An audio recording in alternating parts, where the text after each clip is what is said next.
Last time economics start कर दिया था और 3.2.4 तक कंप्लीट कर लिया था, हम वहाँ से कंटिन्यू करेंगे। तो चैनल को लाइक से सब्सक्राइब करना ना भूलना, और ये पार्ट 2 है इकोनॉमिक्स का, तो देख लो ना।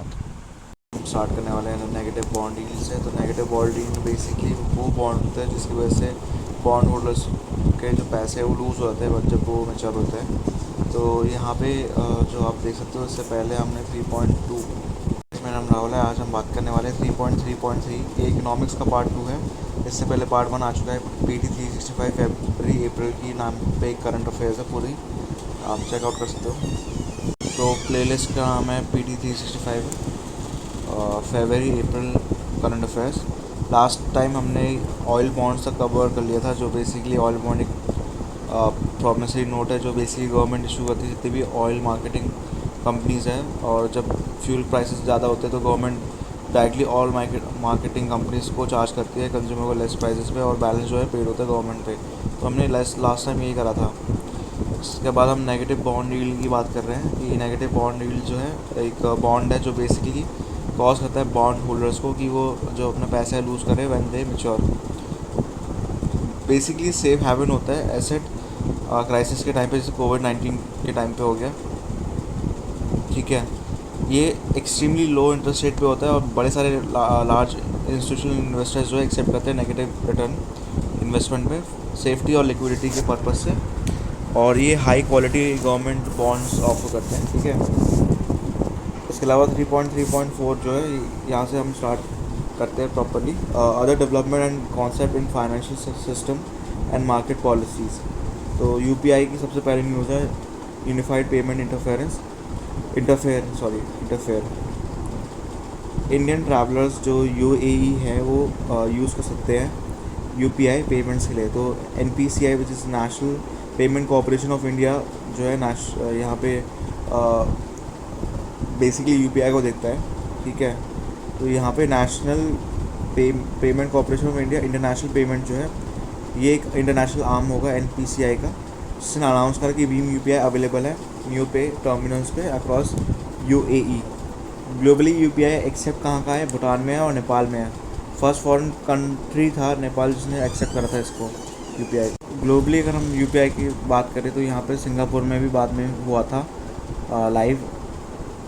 इसके बाद यूपीआई क्या है, यूपीआई एक instant real time payment system है जो एनपीसीआई ने डेवलप करा था, जो इंटर बैंक ट्रांजेक्शन पे देखती है। भीम जो है पाइनियर है, डेवलप करा था यूपीआई के द्वारा एनपीसीआई के द्वारा, जो कि बेसिकली आपका fast secure reliable cashless transfer की बात करता है थ्रू मोबाइल। एक वर्जन है यूपीआई लाइट, एक नया सर्विस है यूपीआई का जो अलाउ करते हैं faster near real time small value payments without any internet. UPI में इंटरनेट यूज़ होता है, यूपीआई लाइट में इंटरनेट भी यूज़ नहीं होगा। वाया मोबाइल ऐड होता है वॉलेट पे, और अपर लिमिट है 200 की, ठीक है। और टोटल लिमिट जो है यूपीआई लाइट बैलेंस का वो 2000 तक की है। CBDC है सेंट्रल बैंक डिजिटल करेंसी जो है, ये बेसिकली एक डिजिटल फॉर्म है करेंसी का जो सेंट्रल बैंक इशू करती है कंट्री के लिए। तो ये बेसिकली टैग्ड है जो वैल्यू कंट्री की जो फ्लैट करेंसी है, और ऐड करता है digital form existing physical form में बैंक नोट के। तो ये फाइनेंशियल बिल जो 2022 का आया था उसमें ये है डिजिटल करेंसी के बारे में बताया गया। अगर आरबीआई के एक्ट के हिसाब से बात करूँ तो आरबीआई के पास ये राइट है कि वो इशू कर सकते हैं बैंक नोट्स इंडिया में और कॉइन्स, जो कि कॉइनेज एक्ट 2011 के अंदर आते हैं। ₹1 का जो नोट है वो सेंट्रल बैंक इशू करता है, ठीक है। नेक्स्ट है एक्सटर्नल सेक्टर की बात कर रहे हैं हम, बाहर के सेक्टर की बात कर रहे हैं एक्सटर्नल सेक्टर। तो ग्लोबल बॉन्ड इंडाइसिस, इंडिया का इंक्लूजन जो ग्लोबल बॉन्ड इंडाइसिस पे है वो पुश करा गया यूनियन बजट 2022-23 में, और वो साइलेंट रहा है। नेसेसरी रिफॉर्म्स जिसकी वजह से आपका इकोनॉमिक फ्रेगमेंटेशन आया और अदर रिस्क आया। ग्लोबल बॉन्ड इंडाइसिस एक इंडाइसिस जो है रिप्रेजेंट करते हैं market value weighted major public debt के बाद जो इन्वेस्टमेंट को होती है, और ग्रेड सॉवरेन इशूअर्स हो गए, इशूड हो गए, डिनोमिनेटेड हो गया ऑन मार्केट में करेंसी में। कोई मल्टी करेंसी बेंचमार्क जो ट्रैक करता है ग्लोबल बेंचमार्क प्रोवाइडर करता है फैक्टर जैसे liquidity rating, capital control, tax, market access decide करता है इंक्लूजन को।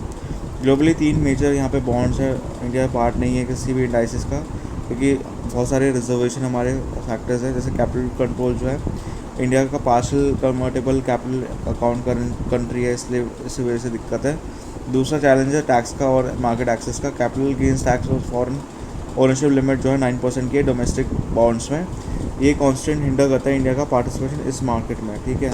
इसके अलावा यहाँ पे कैपिटल कंट्रोल इंडिया में कैसा है, कैपिटल कंट्रोल जो है वो डायरेक्ट और एडमिनिस्ट्रेशन जो इसका होता है, और इनडायरेक्ट और मार्केट बेस्ड मेजर जो है गवर्नमेंट दिखती है, फ्रॉम गवर्नमेंट से आता है या सेंट्रल बैंक से आता है, मतलब आरबीआई जो रेगुलेट करता है इनफ्लो और आउटफ्लो फॉरेन कैपिटल का।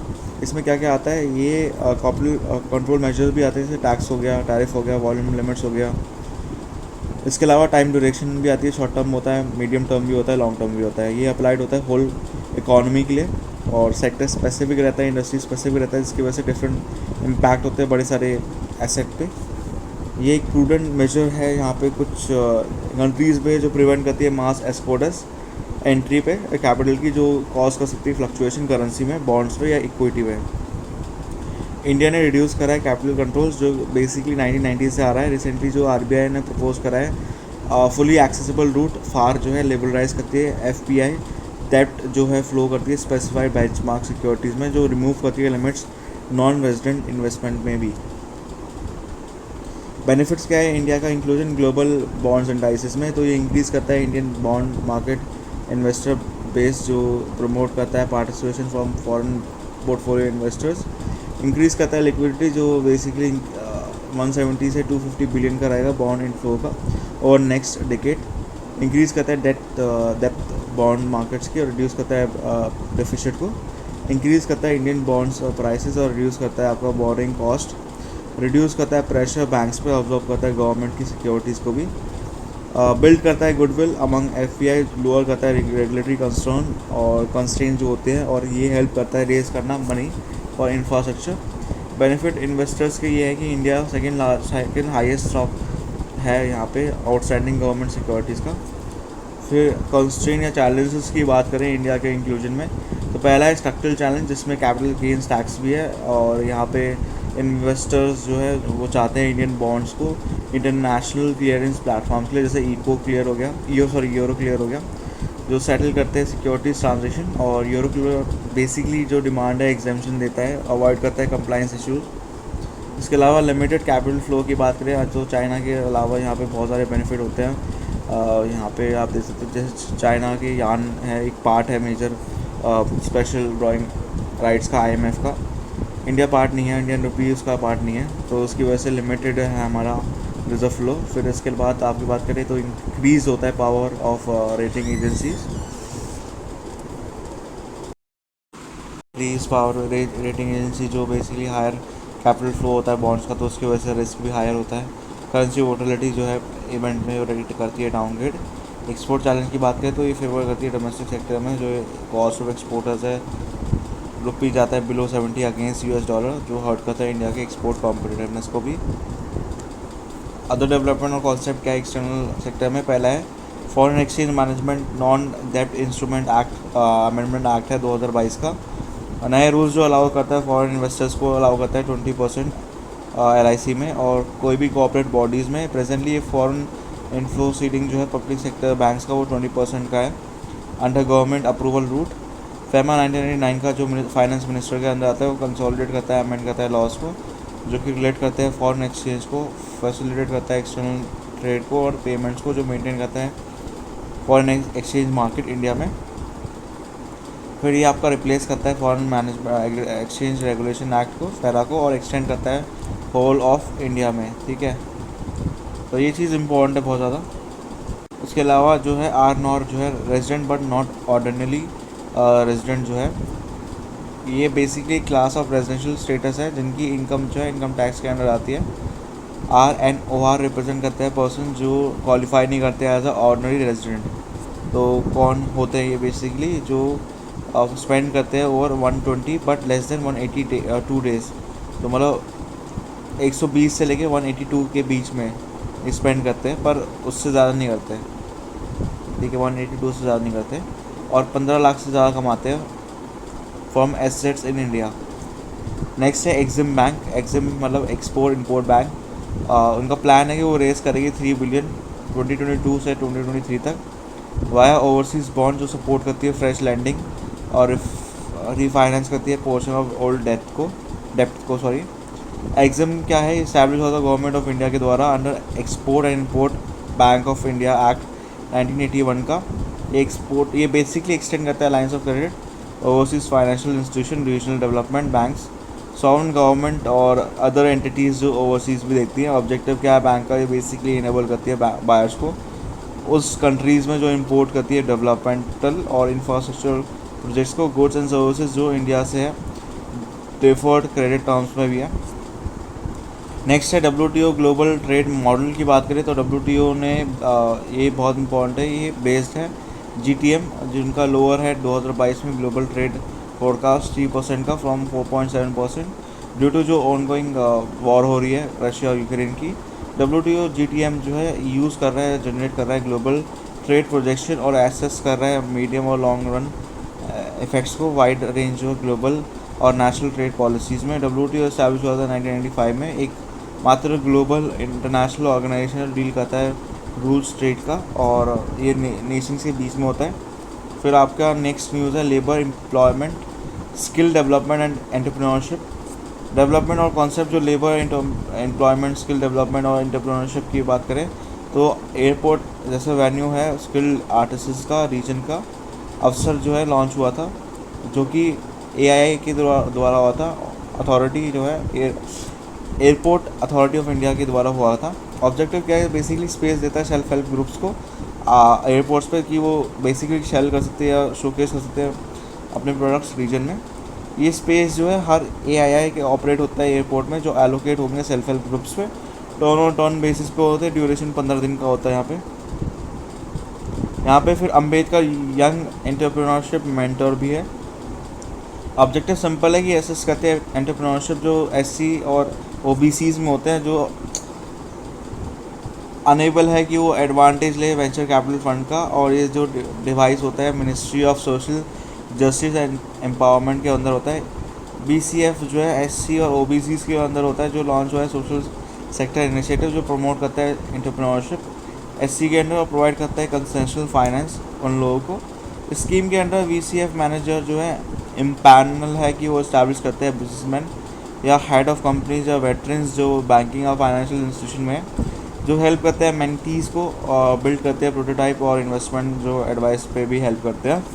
इसके अलावा स्पेशल एंटरप्रेन्योरशिप प्रमोशन ड्राइव जो है वुमेन का समर्थ भी इम्पॉर्टेंट है, लॉन्च हुआ था minister of micro small and medium enterprise, जो बेसिकली इनका एम है प्रोवाइड करता है वुमेन को एक अपॉर्चुनिटी कि वो सेल्फ रिलायंट बने, इंडिपेंडेंट बने by undertaking self employment opportunities.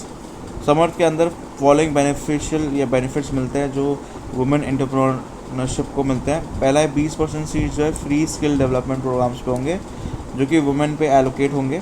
फिर स्पेशल ड्राइव जो है रजिस्ट्रेशन या वुमेन ओन्ड MSME पे होंगे, उद्यम रजिस्ट्रेशन पे भी रहते हैं। 20% जो MSME बिजनेस डेलीगेशन है वो बेसिकली एग्जीबिशन के अंदर आते हैं स्कीम के अंदर, जो मार्केटिंग असिस्टेंट देखती है और वो डेडिकेटेड होते हैं वुमेन ओन्ड MSME। फिर नेक्स्ट है एग्रीकल्चर की बात करें तो यहाँ पे एलाइड सेक्टर है। जो सबसे पहला न्यूज़ है एग्रीकल्चर के अंडर वो है लैवेंडर कल्टीवेशन। लैवेंडर आता है CSIR IIM अरोमा मिशन के अंदर, जो रैम्बन है बेसिकली रिसेंटली ये पार्ट था पर्पल रेवोल्यूशन का। पर्पल रेवोल्यूशन या lavender revolution basically ministry of science and technology ने स्टार्ट करा था और यहाँ पे CSIR ने बहुत मदद कराई थी। CSIR सिंपल है council of scientific and industrial research, scientific चीज़ हो रही हैं तो आएगा ही आएगा। Ministry of science and technology के अंडर आप समझ सकते हो अरोमा मिशन है। तो बेसिकली इसका एम है कि कल्टीवेशन को बढ़ाना लैवेंडर की जम्मू एंड कश्मीर में, ठीक है। लैवेंडर कल्टीवेशन जो है प्रैक्टिस होती है almost all the 20 district of JNK और ये जो क्रॉप है ये यूरोप का नेटिव है। लैवेंडर वाटर जो है सेपरेट करता है फ्रॉम लैवेंडर ऑयल जो कि इंसेस्टिक्स में यूज़ होता है। हाइड्रोसोल जो है फॉर्म होता है आफ्टर डिस्टिलेशन फ्लावर से और ये बेसिकली सोप्स और रूम फ्रेशनर में बहुत मदद कराते हैं। अरोमा मिशन इन्विसाज करता है, एक ट्रांसफॉर्मेटिव चेंज लाता है अरोमा सेक्टर में, जो कि एक बहुत ज़्यादा डिज़ायर्ड है और इंटरवेंशन जो इस एरियाज़ में होती है वो प्रोसेस करती है प्रोडक्शन डेवलपमेंट फ्यूल करती है ग्रोथ ऑफ अरोमा इंडस्ट्री और रूरल एम्प्लॉयमेंट को भी बढ़ाती है। कुछ रेवोल्यूशंस बहुत इंपॉर्टेंट है, उनका रिलेटेड टर्म्स या सेक्टर्स क्या क्या है पूछ लेते हैं।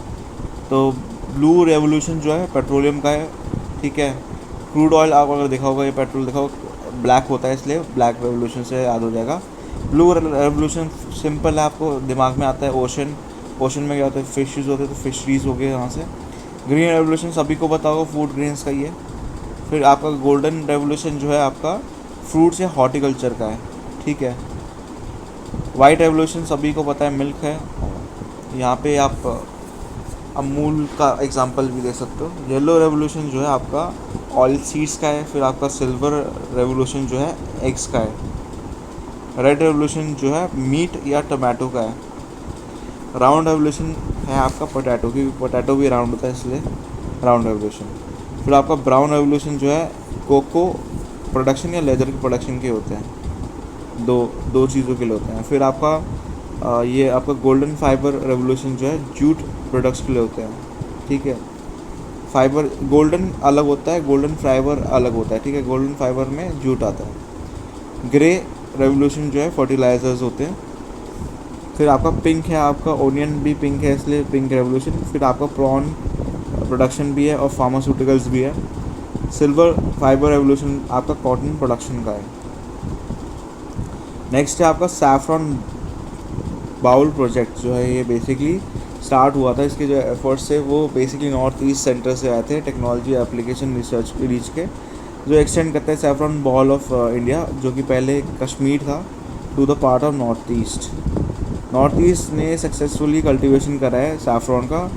और ये कहाँ हुआ है फॉर द फर्स्ट टाइम, ये हुआ है साउथ के सिक्किम में, एक विलेज है यांगगांग, ठीक है, उसमें हुआ है। सैफरॉन बॉल प्रोजेक्ट क्या था, ये प्रोजेक्ट जो है NECTAR ने करा था, जो आइडेंटिफाई करता है कुछ लोकेशन अरुणाचल प्रदेश का, मेघालय का सैफरॉन कल्टीवेशन का। साइट जो आइडेंटिफाइड होते हैं मेघालय में, वो पार्ट है इस चीज़ का। बड़ा पानी जो है चेरापूंजी या मासमाई है, शिलोंग है, लैलिंग टॉप है, ये भी बहुत इंपॉर्टेंट है। इसके अलावा यहाँ पे कुछ डेवलपमेंट भी है, कॉन्सेप्ट भी है एग्रीकल्चर सेक्टर के। तो ये international crop research and institute for the semi arid crops भी है, ICRISAT। प्राइम मिनिस्टर ने स्टार्ट करा है 50th एनिवर्सरी सेलिब्रेशन ICRISAT। ये इनाग्रेट करती है ICRISAT climate change research facilities, plant protection और IRCRISAT rapid generation advancement facility की बात करते हैं। 1972 में आई थी, नॉन पॉलिटिकल ऑर्गेनाइजेशन जो कंडक्ट करती है एग्रीकल्चर रिसर्च डेवलपमेंट के ड्राई लैंड्स में या एशिया में या सब सहारन अफ्रीकन में। हेडक्वार्टर्स क्या है इसका, हैदराबाद में, तेलंगाना में। इसमें 2 रीजनल हब्स है, नायरोबी और केनिया, और बमाको और माली भी है। कंट्री जो है यहाँ पे नाइजीरिया, जिम्बाब्वे, हलवाई है, इथोपिया है, मोज़म्बिक्यू है। फिर आपका यहाँ पे जे फॉर्म की बात करें तो पंजाब जो है पहला स्टेट बना है कंट्री में जो प्रोवाइड करता है डिजिटलाइज फॉर्म जे रियल टाइम फार्मर्स को, जो कि रैबी प्रोक्योरमेंट सीजन्स भी होता है। जे फॉर्म जो है सेल रिसिप्ट करता है फार्मर्स के एग्रीकल्चर प्रोड्यूस का, मंडीज़ में होता है। और ग्रीन मार्केट जो एक्ट करता है as a income proof farmers के लिए जो सेल कर रहे हैं क्रॉप को। ये फॉर्म्स जो अर्लियर इशू कराया था मैनुअली अर्थियास ने करा था कमीशन एजेंट से। और ये बेसिकली रेस करता है फाइनेंस का, IT वेवर्स का, सब्सिडी क्लेम करता है फार्मर्स और इंश्योरेंस को भी देखता है। ये बेसिकली रिकॉर्ड करता है एक लैंड जो कल्टीवेशन के लिए है, बोथ वीट और पैडी के लिए। जे फॉर्म्स जो है ये बेसिकली डिजिटल लॉकर में भी है, स्टोर होता है, तो ये इसलिए इम्पोर्टेंट बन जाता है। फिर आपका इंडस्ट्री और एसोसिएट इश्यूज़ की बात करें तो MSME भी है। यूनियन कैबिनेट ने अप्रूव करा है वर्ल्ड के बैंकों की ओवरसीज करें सेंट्रल सेक्टर स्कीम्स जो है आपका raising and accelerating MSME performance ramp की बात करें तो ये स्कीम जो लॉन्च हुई थी MSME ने करी थी, जो सपोर्ट करती है वेरियस कोविड-19 रेजिलियंस रिकवरी इंटरवेंशन। और ये बेसिकली फॉर्मुलेट होती है, प्रपोज होती है गवर्नमेंट ऑफ इंडिया के द्वारा, जो कि स्ट्रेंथन करती है MSME को। और यहाँ पर रिकमेंडेशन किसकी है, UK सिन्हा कमेटी की है, KV कामत कमेटी भी है, इकोनॉमिक एडवाइजरी काउंसिल भी है प्राइम मिनिस्टर का। एम सिंपल है कि एक्सेस देता है मार्केट और क्रेडिट को, स्ट्रेंथिंग इंस्टीट्यूशन देता है, गवर्नेंस देता है सेंटर और स्टेट पे, इंप्रूव करता है सेंटर स्टेट लिंकेज को, पार्टनरशिप को, एड्रेस करता है इशूज़ डिलेड पेमेंट और ग्रीनिंग ऑफ MSME को। टोटल आउटले जो होता है स्कीम का 6,000 करोड़ का होता है, जिसमें 3,750 करोड़ लोन होगा वर्ल्ड बैंक से, और रिमेनिंग जो है गवर्नमेंट ऑफ इंडिया करेगी 2,1312 रुपये। ठीक है, तो यहाँ पे पहले रैम्प कैसा होगा, पॉलिसी प्रोवाइडर्स होंगे यहाँ पे जो कि इन्हांस करेंगे कैपेसिटी, एविडेंस बेस्ड पॉलिसी होगी। प्रोग्राम जो डिज़ाइन करता है, इनेबल करता है डिलीवरी बड़ी एफिशिएंट और कॉस्ट इफेक्टिव एमएसएमई इंटरवेंशन जो इम्प्रूव करता है कॉम्पिटिटिवनेस। फिर आपका नॉलेज प्रोवाइडर भी है यहाँ पे, बेंचमार्किंग शेयरिंग होता है, डेमोन्स्ट्रेट करता है बेस्ट प्रैक्टिस। सक्सेस स्टोरीज जो है लेवरेज करती है इंटरनेशनल एक्सपीरियंस को। टेक्नोलॉजिकल प्रोवाइडर की बात करें तो ये प्रोवाइड करता है हाई एंड टेक्नोलॉजी जो रिजल्ट करता है डिजिटल और टेक्नोलॉजिकल ट्रांसफॉर्मेशन में एमएसएमई का। फिर ये state of art artificial intelligence, data analysis, internet of things की भी बात करता है, मशीन लर्निंग की भी बात करता है। यहाँ पे एमएसएमई जो है क्लासिफाइड है। पहला है आपका माइक्रो। माइक्रो में क्या होता है, जो मैन्युफैक्चरिंग एंटरप्राइज और जो सर्विसेज होती है यहाँ पे माइक्रो में सिंपल है। इन्वेस्टमेंट होती है प्लांट में, मशीनरी में, इक्विपमेंट में। 1 करोड़ से ज़्यादा नहीं होता यहाँ पे, और टर्नओवर 5 करोड़ से ज़्यादा नहीं होता। तो सिंपल है, 1 करोड़ जो है यहाँ का है और 5 करोड़ से ज़्यादा टर्नओवर नहीं होता। स्मॉल की बात करें तो यहाँ पे बहुत सिंपल है, जो करोड़ का यहाँ पे इन्वेस्टमेंट जो है यहाँ पे वो आपका 10 करोड़ होगा, तो इंटू 10 होगा, और 5 का भी 5 इंटू 10 होगा, तो 50 हो जाता है। ठीक है, तो आप ऐसे याद कर सकते हो। मीडियम का क्या है, सीधा सीधा है इंटू 5 कर दो। स्मॉल से इंटू 5 करोगे तो 10 इंटू 5 50 हो जाएगा, और टर्नओवर की बात करें तो इंटू 5 करोगे 250 हो जाएगा।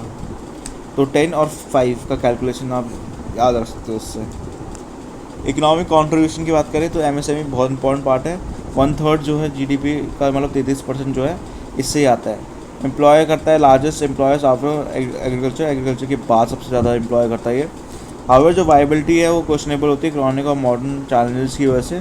5,907 बिजनेस जो रजिस्टर्ड होते हैं यूनियन मिनिस्ट्री एमएसएमई का, वो स्टार्ट हुए हैं ड्यूरिंग द फाइनेंशियल ईयर्स 2020-2021, और ये कंट्री में रहते हैं। आउट ऑफ दिस 99.1% जो है वो माइक्रो एंटरप्राइज के हैं, 0.75% जो है स्मॉल बिजनेसमैन के हैं। ये जो नंबर है हाई रहता है अगर जो अकाउंट है एंटिटीज़ का वो रजिस्टर्ड नहीं होते एमएसएमई में।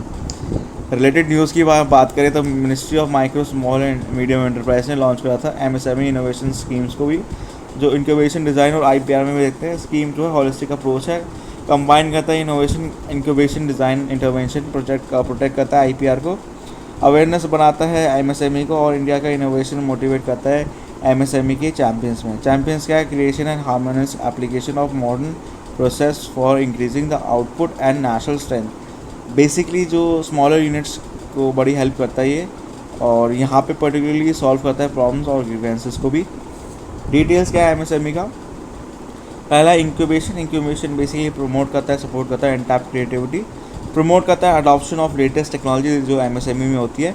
फाइनेंशियल असिस्टेंस 15 लाख का होता है पर आइडिया, और ये 100 करोड़ तक जाता, सॉरी 1 करोड़ तक जाता है for relevant plant machinery. Design की बात करें तो ये एक्सपर्ट एडवाइस देता है, कॉस्ट इफेक्टिव सोल्यूशन देता है, रियल टाइम डिज़ाइन प्रॉब्लम्स भी देता है, न्यू प्रोडक्ट्स डेवलपमेंट देखता है, और बड़ी सारी चीज़ों पे देखता है। फाइनेंशियल असिस्टेंस की आप 40 लाख तक होती है, और 2.5 लाख होता है स्टूडेंट प्रोजेक्ट के लिए।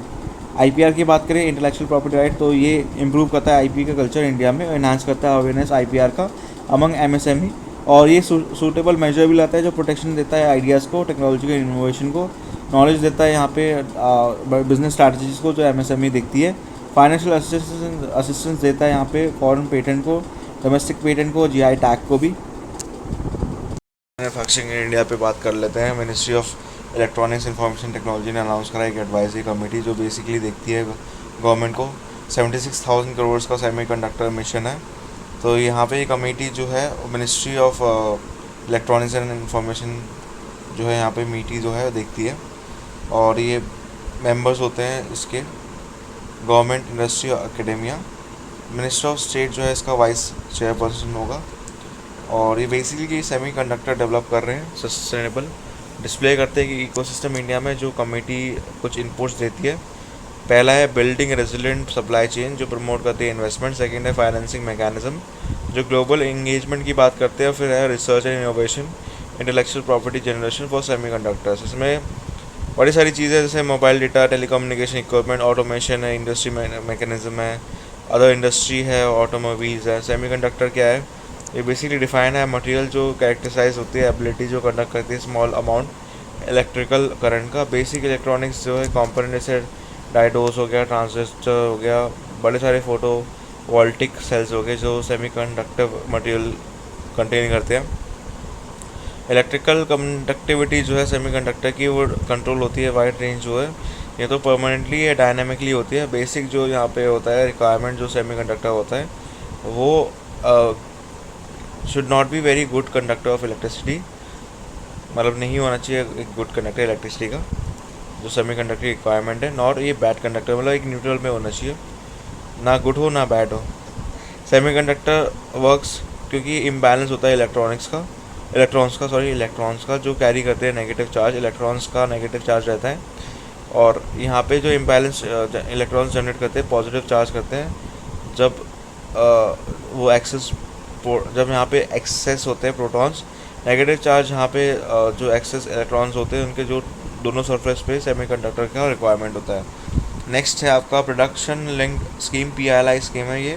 नीति आयोग ने अभी इस पे काम करा है, जो इवॉल्व करता है क्राइटेरिया और जो ट्रैक करता है वैल्यू एडिशन कंपनीज़ का जो अवेल कर सकते हैं फाइनेंशियल रिवॉर्ड्स PIL स्कीम्स के अंडर। नीति आयोग एक आप सभी को पता है बहुत इंपॉर्टेंट एजेंसी है, एक एक्सटर्नल एजेंसी है, स्टेट ओन IFCI लिमिटेड या SEDBI, जो डिज़ाइन करती है, प्रिपेयर करती है आपकी डेटाबेस जो इम्पोर्टेंट है वैल्यू एडिशन का और एक्चुअल इम्पोर्ट्स जो जा रहे हैं अगेंस्ट कमिटमेंट और जॉब क्रिएशन का। गवर्नमेंट बेसिकली एक प्लान कर रही है 2 स्टेज रिव्यू में PIL स्कीम में, जहाँ पे प्रोसेस और इम्प्लीमेंटेशन होगा हर सेक्टर में। अच्छा, क्वेश्चन नहीं आता है PLI स्कीम है क्या? तो PLI स्कीम एक एसेंशियल है जो बेसिकली इंसेंटिव देती है कंपनीज़ को कि वो बूस्ट करे प्रोडक्ट को। ये बेसिकली टैक्स रिबॉर्ड्स पे होते हैं, import and export duty concession पे होते हैं, और ये ज़्यादा इजी कराते हैं लैंड एक्विजिशन टर्म्स को। PLI स्कीम जो इंट्रोड्यूस हुए थे भारत में, जो वो हुए थे 2020 में हुए थे लॉकडाउन के टाइम पे, जो टारगेट करते हैं 3 सेक्टर्स को या 3 इंडस्ट्रीज़ को बोलूँ मैं, सेक्टर्स नहीं बोलूँगा क्योंकि सेक्टर्स में सेकेंडरी सेक्टर में आता है इंडस्ट्री। तो 3 इंडस्ट्री है, मोबाइल, मैन्युफैक्चरिंग, इलेक्ट्रिक कंपोनेंट, फिर आपका फार्मास्यूटिकल्स है जो क्रिटिकल एरिया है, फिर आपका मेडिसिनल डिवाइस मैन्युफैक्चरिंग भी है। PLI कॉन्सेप्ट जो हुआ था एक्सपैंड हुआ था, यहाँ पे स्कीम जो होती है रोल आउट हुई मल्टीपल सेक्टर्स पे, जो करंटली ऑपरेशनल है 15 सेक्टर्स के लिए, जैसे इलेक्ट्रॉनिक्स, मोबाइल, मैन्युफैक्चरिंग हो गया, सोलर इक्विपमेंट हो गया, फार्मास्यूटिकल्स हो गया, मेडिकल डिवाइसेस हो गया, ऑटोमोबाइल्स हो गया, ऑटो कंपोनेंट्स हो गया, बड़े सारी हो गया। जो गवर्नमेंट है उन्होंने सेट असाइड किया था 1.97 लाख करोड़ का PLI स्कीम्स का, जो बड़े सारे सेक्टर्स पे है। एडिशनल एलोकेशन जो है 19,500 करोड़ का होता है, जो बेसिकली आपका PV मॉड्यूल्स पे रहता है बजट के 2022 और 23 में।